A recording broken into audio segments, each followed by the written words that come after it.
like glowing. If you're getting them, I'm getting them.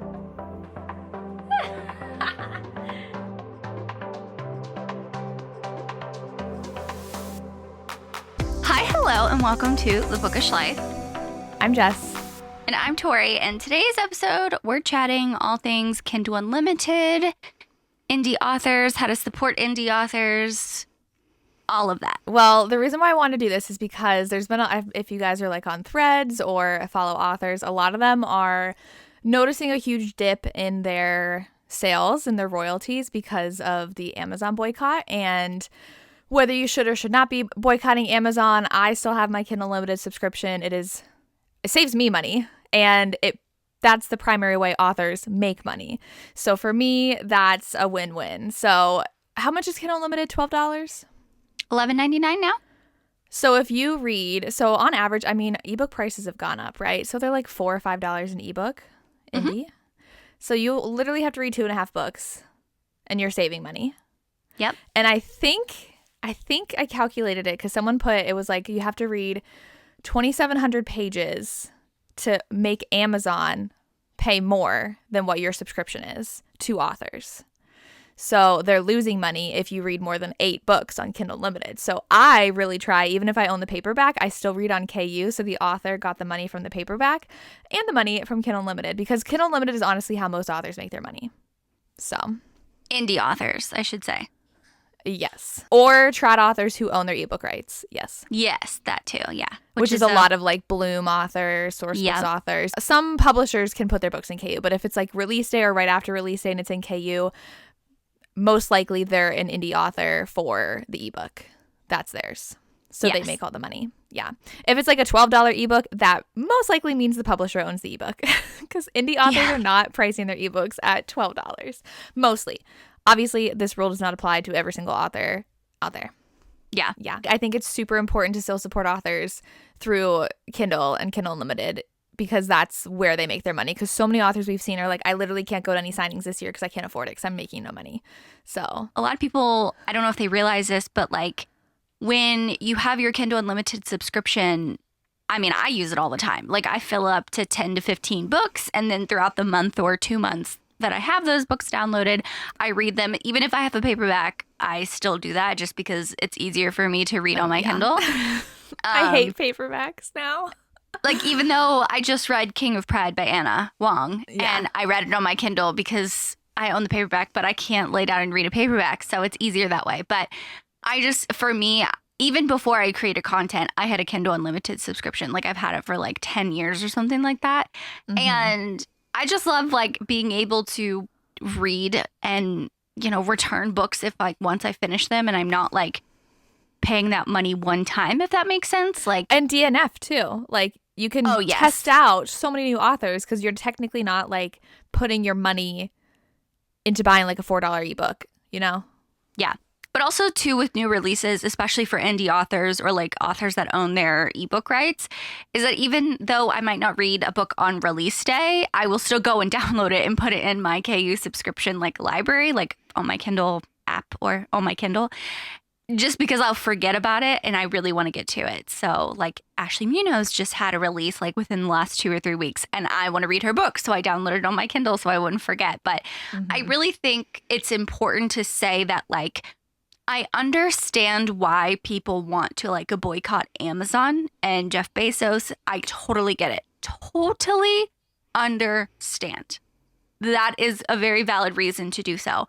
But I just don't think a lot of people realize that when you do that for indie authors, if you're not either buying their KU or buying their ebook outright, because there are some indie authors that do just have like their website. Yeah, or they have it just on Amazon as like a one price. It's not in KU.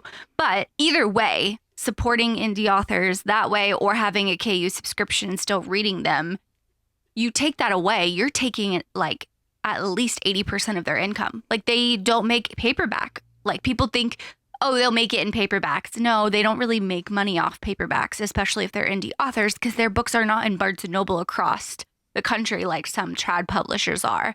And even those people who have their ebook rights, and are in KU, yeah, they might have paperbacks across the country, but I still guarantee like primarily they get a lot of their income from ebooks because there's a lot of people who only read on digital, like in general.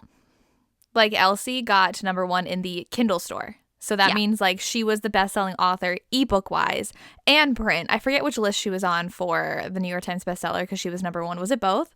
So like across the board, she sold the most paperbacks that week, but she also sold the most ebooks that week. And that is an important distinction because like you can be really good digitally, really good in paperback, but you might not have the access in paperback like some indie authors do where they can't get into bookstores like Elsie is and rely on that digital income. Yeah. Like, for example, Laura Pavlov, I think she got in her last release or something, she got in the top 5.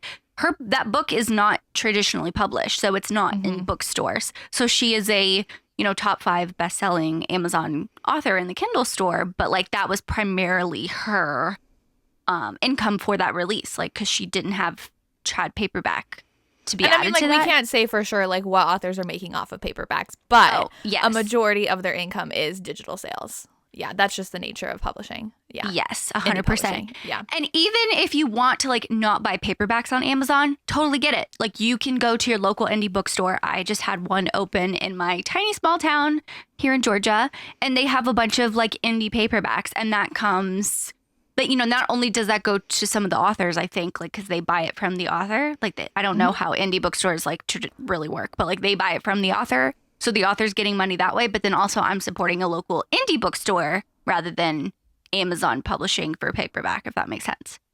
Yeah, so I don't know officially how it works, but like authors upload their books to Ingram and bookstores can buy through that so that the author's making like the wholesale price on that. And then the authors are selling it at the retail price and making that money. Yeah. Yeah. And I mean, I didn't realize how much like people were boycotting KU because like when I think as a consumer, I'm going to boycott Amazon, I just won't buy shit off Amazon, but I'm keeping my KU subscription because that's my hobby.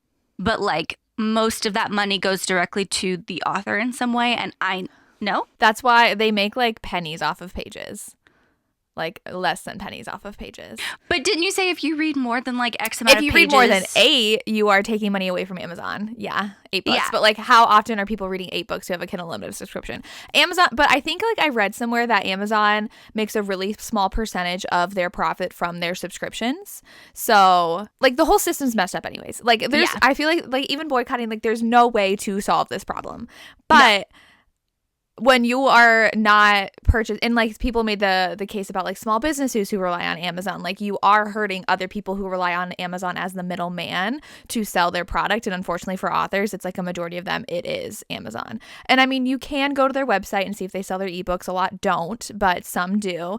And I don't even know if they're allowed to sell directly on their website if they're in KU though, because that might be like if you're in KU, you can't be on any other platform. Like you can't be Kobo, you can't be whatever else there is, Apple. Like you're not allowed to sell your ebook anywhere. But a lot of authors do have paperback websites. So if you do want to directly support the author, like Tori said, you can do the bookstores, but you can do their websites as well. Or an indie bookstore that they partner with that sells signed books by them. Yeah. I mean, like we've had this conversation in like the book community about like the KU subscription and how much authors really make. It's like pennies. Like that's a whole problem in and of itself. But like outside of just like book world KU subscriptions, like going back to small businesses and boycotting, like that's how a lot of people get. I mean, TikTok Shop, obviously, but not everyone's on TikTok Shop. So much from TikTok Shop. But like that's like other than doing that, like how else are you going to find a small business like Google? But like not always their reviews. Yeah, not always their reviews are there. So like it's just. I get it. I get the boycott, but like I didn't realize it was that bad until a author that I would consider like pretty popular. Like a lot of people read her. She posted a graphic of her like sales dip when everyone was like, I'm boycotting Amazon. She's like, I get it, but thanks because this like tanked everything. And like if you need to make cuts for your own money, like we are not guilting anybody into keeping Kindle Unlimited, but if you are someone who does read a ton of ebooks and it would be financially making sense if you had a $12 subscription versus buying all these individual ebooks, then there's nothing stopping you from keeping this if it really supports authors in the way that you're reading from them. Yeah. Only because like we go back. It's like their primary way. And I wish there was another way that like another platform that didn't like screw authors over. But like what else? What else is there? It's stuck between a rock and a hard place because so many authors get discovered in KU because people don't feel like they're wasting money if they're trying a new author like we had talked about. So it's just so hard because there's no right answer. But I don't think the answer is just not reading them because then authors won't be writing, you know? Yeah. But now I'm just like, fine, I'll try to read more than 8 books a month. And so Amazon is losing money from me. That's my answer. So that's my boycott for KU. I'm not actually like taking away my KU subscription. The authors are making the money from me and not Amazon. So, and I just love ebooks so much. I couldn't. And then, but like I'm thinking like if I got rid of Kindle Unlimited and I'm boycotting Amazon, I'm not reading these authors that I love. Like I wouldn't have been able to read if I didn't get an Arc of Elsie's.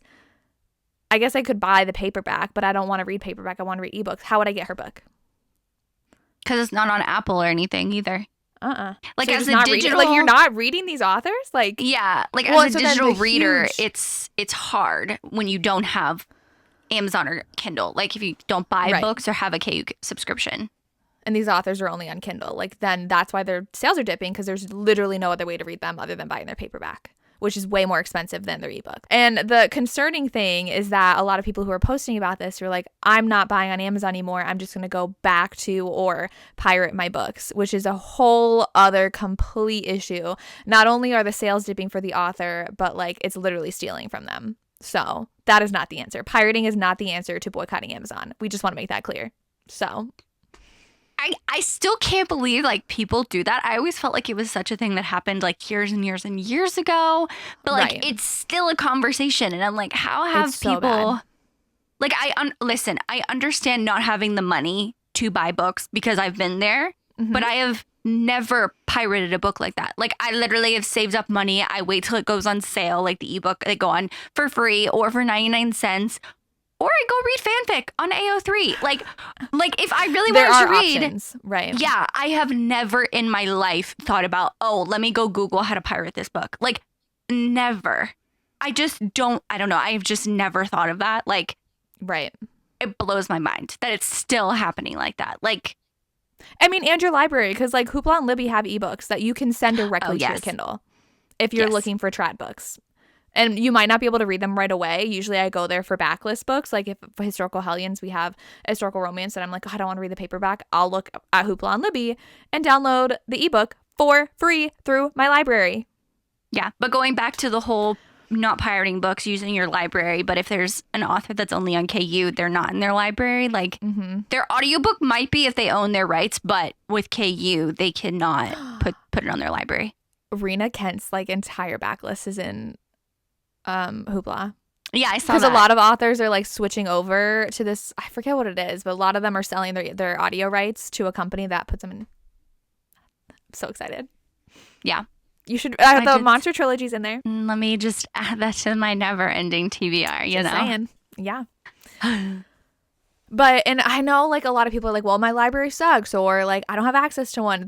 I literally live in Ohio and I have like 4 library cards, one of which is the Cuyahoga County one because it is for anybody in the state. So just look up like any library in the big cities to see if you just can have an address in the state and get a library card through them. Yeah, there's a lot of libraries that do that. Like where I live in Georgia, my county has a library. We also have something called like a Georgia Digital Destination, where it's like a digital library card that it's like we have one in Ohio. Yeah, it's more like expansive. So I do have that. I mean, the wait times are less than my county, but like my county is not very, what's the word, diverse when it comes to things. But like if I were to go into Atlanta, if I were to go into Atlanta and try to get a library card, you have to either work or live in the city of Atlanta to get that one.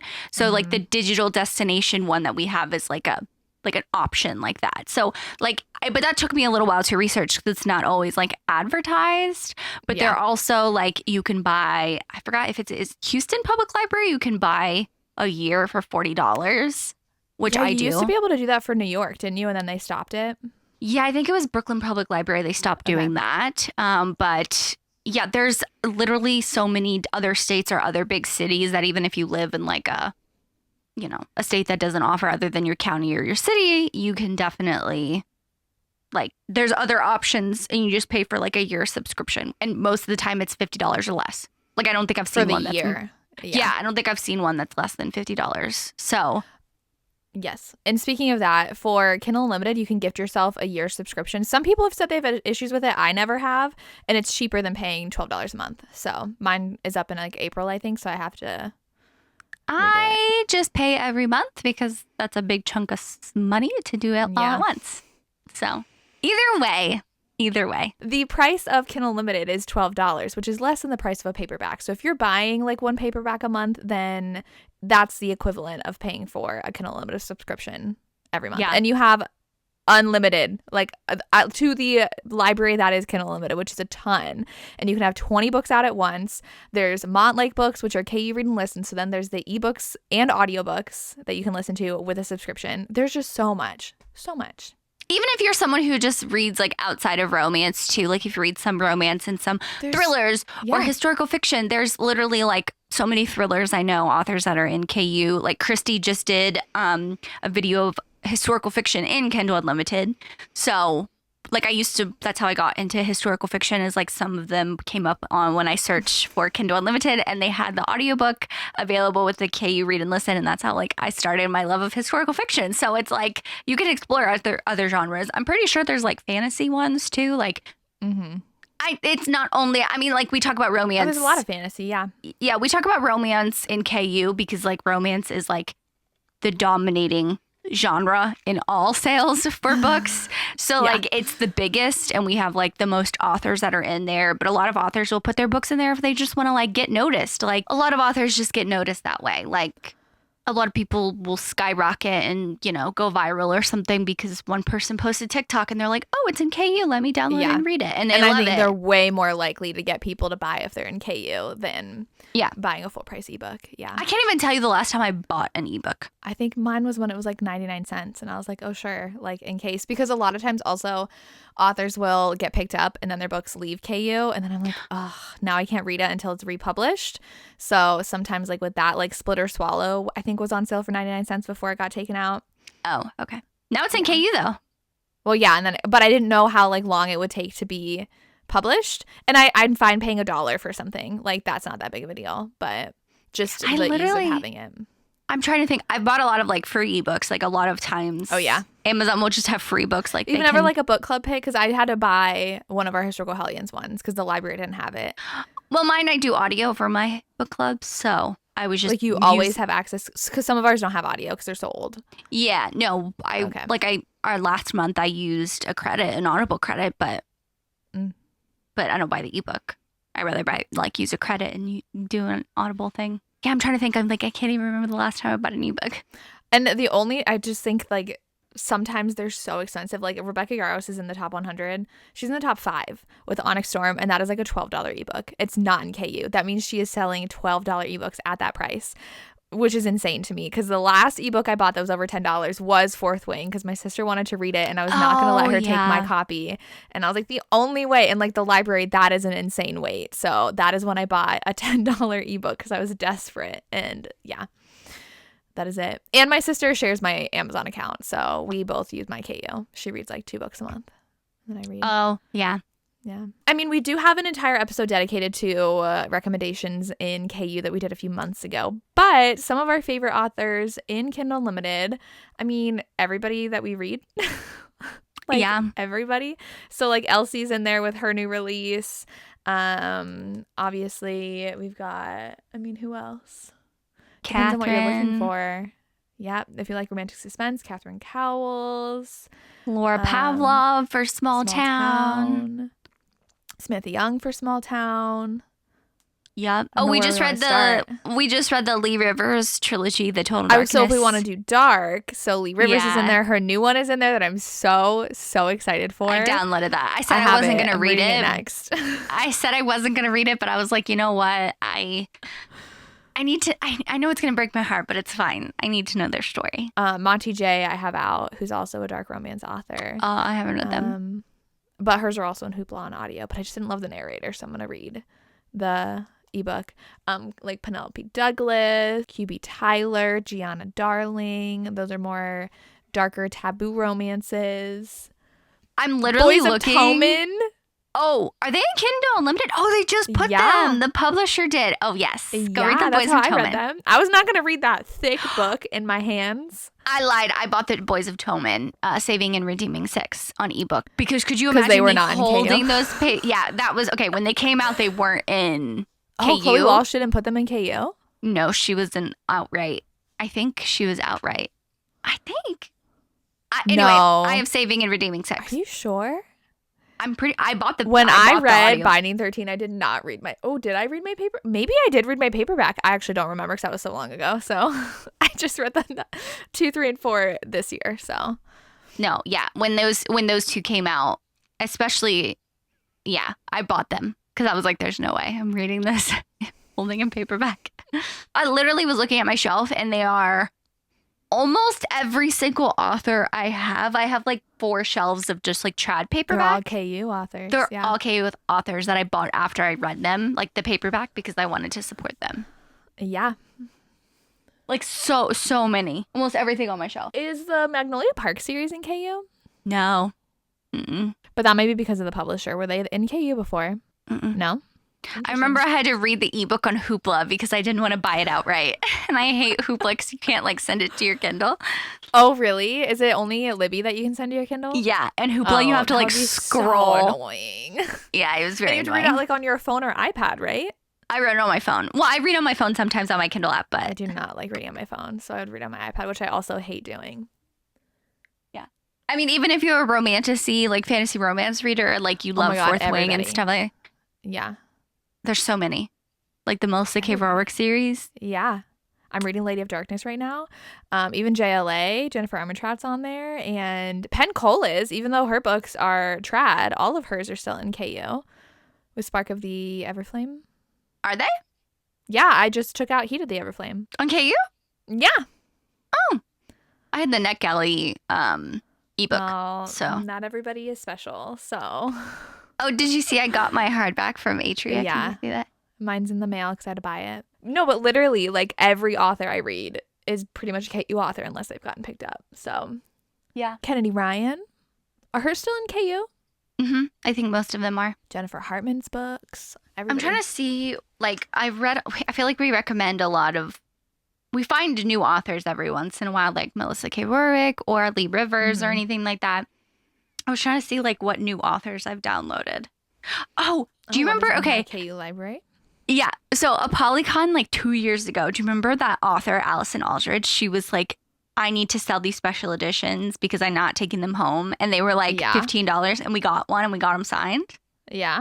I still haven't read that book, but it's on it's on my Polycon TBR and that's in KU. So I downloaded it so I can read it and not read my special edition. I know. Helen Schwarr, her books are in KU and I really like her stuff.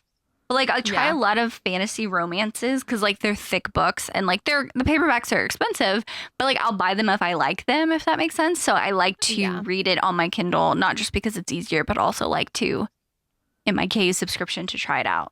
I get a lot of my Why Choose romances on KU. So you do. Also, what I love is that if you have a book out in KU, you can get the audiobook most of the time, like 99.5% of the time. You get it for like $7.50.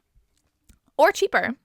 Or cheaper, depending. But I've gotten some Rena audios. Well, now that they're on Hoopla, but I've gotten some of hers for like $3.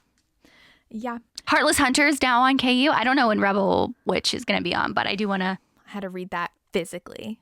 Yeah, I want to try. I want to retry it. Like, oh, When Wishes Bleed. Do you remember that book that we bought at like, I think it was like the Kentucky signing or something? It's a fantasy romance. Yeah. Casey Bond. Yeah, I got that on KU because I want to read Still that. haven't read that. Yes, I know. I'm trying to read down my physical TBR, but it's hard. Because I have like Jamin Eve's new one, and then Jamin Eve and Tate James wrote a book together, and I have that out. Oh, Fairy Tale by Veronica Lancet. Because could you imagine reading that paperback? I am for sure by reading that on KU because the font is so small, and I'm like, why did we even buy it? But it's pretty, so Yeah. Yeah. Kiss I of have the His Bast- to Sorrow. You read that, right? I love that one. I have that out, and then I have Ame Williams' Silent Vows out, which is a dark mafia romance. But yeah, I read a lot. Oh, I'm going to read an Eva Chase before Pelicon, hopefully. Are you? Which one? Shattered Vow. Oh, that's purple? No, just kidding. A Curse of Fate is the one I have out. That's purple. Riftborn I have out. Did you read that? the green snake on the cover. No, Yeah. I want to, but like I don't know if How I'd many like people it. talk about it? I know. I think the third book just came out. I also have Under Your Scars by Ariel Anderson, which people have said is like the darkest romance they've read. It's in like everybody's dark romance videos, but then someone told me there's not a traditional HEA at the end. So I'm like, so is it a dark romance or is it just like a dark story with a romance? I appreciate though that Lee Rivers for Psychotic Obsession for Tobias's book, she was like, this has no HEA. I mean, if you've like, read, obviously, if you've read Yes. that Darkness series, but it's a love story. I can't spoil anything, so I'm not going to say anything. Yeah. But I appreciate that because there are some people out Edge there. of Darkness from his point of view, though. Like, the trilogy from his point of view. Tobias's point of view, you mean? Yeah. Oh, okay. Like how And, like, that bananas relationship he is. dynamic. But it's funny because, like, you can take 20 books. It used to be 10. You used to only be able to have 10 books out. And now you can have 20. And I'm always like, what do I want to return? Because it's like... I cannot have, okay, so on my KU, I have not my KU, on my Kindle app, you can have like collections. And so like I've had a lot of like free books and stuff like that I've downloaded. So I put them in their collections that they go to, right? So like dark romance, sports romance, yada, yada, yada. Really? And then, yeah, and I have like an arc folder. So like anytime I get like a NetGalley arc, I put it, once I'm done reading, I put it in there. Because I use like my... I should do that. On my Kindle app, it has like it has an uncollected folder that you haven't like organized, and it has 19. And this is some like arcs, like e-arcs that I have from NetGalley. But like I can't have 20 books in here from KU. This is how I know what I have out is like from there. Oh. But I can't have 20 books because it is so overwhelming to me. Like usually 15 is my max. And then I get, if I have more than 20, like if I notice I start downloading more new releases and it tells me like, oh, you've hit 20, I'm like, oh my God, I have so many to read and I don't have any time to read them. And then I get overwhelmed. And so I return everything and then I start all over. I could never. Because then I'd be like, I'm going to forget about what I really want to read. So I like put my top 20 that I like don't want to forget about in the top 20. So then when I have to take something out, I'm like, I'm taking it out. I'm going to forget it ever existed and never ever read it. But I know you never read half the ones that are on your KU. Yeah, but like at least I have a higher chance of reading them than things that I take off because my memory is so bad that I'm going to completely forget about the ones not in my top 20 KU. I started like a KU wish list to remind myself like to look at when I like need to read something because I'll just like be looking at stuff on Amazon and then I'm like, oh, this looks really good, but I'm not going to read it like anytime soon, but I don't want to forget about it. So I don't even tell you the last time I looked at this wish list, but I have it there in case. In my head, if I forget about a book like that, clearly it wasn't like good enough for me to like hooky enough for me to remember. Do you know how many books we come across in our lives? Especially our lives with our work. Like, yeah. Okay, listen, you're going to make me anxious because I literally am so afraid of like my biggest fear is so dying. Many books. Is dying without reading all the books that I want to read. Like, it's really a fear of mine. It's a top 5 fear. Like, what if I don't experience like the greatest read of my lifetime because I die? The Boys Atonement series is over. Why would you say that to me? Oh my God. Just outlive Chloe Walsh. It's fine. I need her to write all of the Boys of Atonement. Like, I need to know that they live happily ever after. Like, I have to see it with my own 2 eyes. When is she coming out with the next book? She wrote Is there it. no release date? Mm-mm. And the next Sarah J. Maas book? I am kind of scared that I might die before she is done writing. I'm low-key a little scared. Just outlive all your favorite authors and you'll be fine. Anyway, long story short for this episode, I understand boycotting Amazon, but don't boycott KU. If you still have a KU subscription and you can afford it and you want to keep it and keep reading indie authors because that's just going to do... Just do what you can to support them. Yeah. Way more damage than we think. Well, than I thought until I saw that. And I was like, oh, shit. That's actually a thing. If you're listening on Spotify or Apple Podcasts, leave us a rating. Tell us what you thought of the podcast. For the emoji, Jessica. what Is do there we a do? daisy for your shirt? Not like a little daisy there. Oh yeah, it's Minnie with the little daisy. You can see it. A flower emoji. I think there's a yellow daisy actually. Yeah, do a daisy. Yep. Leave us that in the comments down below. Thank you so much for listening. We hope you enjoyed our bookish life, and we'll see you next time. Bye. Bye.